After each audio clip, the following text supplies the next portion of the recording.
सुरु गरौँ हैन। नमस्कार, हामी चाहिँ प्युठान जिल्ला वडा नम्बर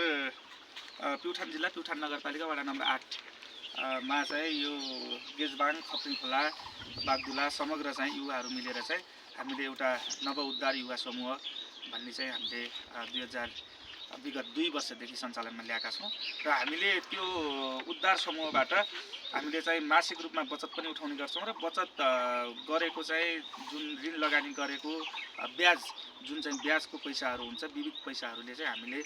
यो वाडाभित्र रहेका प्युठान नगरपालिका वडा नम्बर 8 भित्र रहेका विभिन्न किसिमका दुखी अन्याय पीडित र चाहिँ कम आय स्तर भएको चाहिँ त्यो मापन गरेर त्यसलाई चाहिँ हामीले उहाँहरूको घरमै पुगेर चाहिँ सहयोग गर्ने गरिरहेका छौँ र हामीले अलि बदलिदो समाज अनुसार युवाहरू चाहिँ कुलततर्फ लागे युवाहरू विदेश पलायन भए भन्ने जुन चाहिँ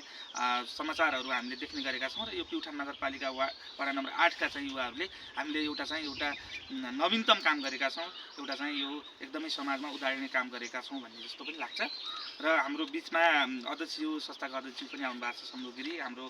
वडा सदस्य यो नगरपालिका वडा नम्बर 8 को वडा सदस्य जनप्रतिनिधि पनि उपस्थित हुनुहुन्छ र हामी संस्थाका सबै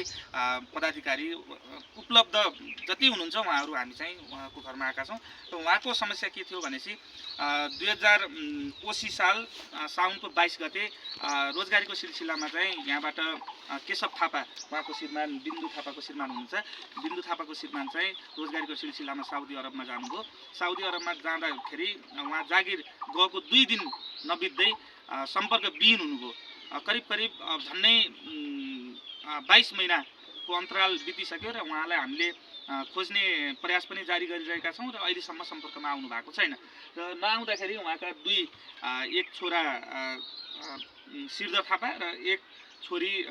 सोनाश्री थापा हुनुहुन्छ र उहाँको चाहिँ देखिहाल्नुभयो उहाँको चाहिँ अवस्था अलिकति दयनीय, आर्थिक जो गर्न पनि गाह्रो पर्ने र कमाउने श्रीमान नै सम्पर्कविहीन भइसकेपछि उहाँ चाहिँ एकदमै भावुक भएर उहाँको चाहिँ जुन हुन्छ नि दैनिक क्रियाकलाप गर्ने दैनिक जीवनलाई अगाडि बढाउन पनि समस्या परेको हामीले खबर थाहा पायौँ र त्यस कारणले गर्दा आज चाहिँ हामी त्यो समूहबाट उहाँलाई केही सहानुभूति स्वरूप केही चाहिँ काटिरहेको भइरहेको घाउमा चाहिँ मलमपट्टि होस् भनेर चाहिँ हामीले रु 15,000 त्यो समूहबाट चाहिँ सहयोग गर्ने हामीले निर्णय गरेर उहाँको घरमै आएर चाहिँ रु 15,000 चाहिँ उहाँको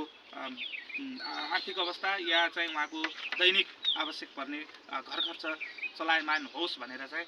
रु 15,000 चाहिँ सहयोग गर्न यहाँ उहाँको घरमै आएका छौँ र अब त्यो सहयोग प्रदान गरिदिनको लागि संस्थाका अध्यक्ष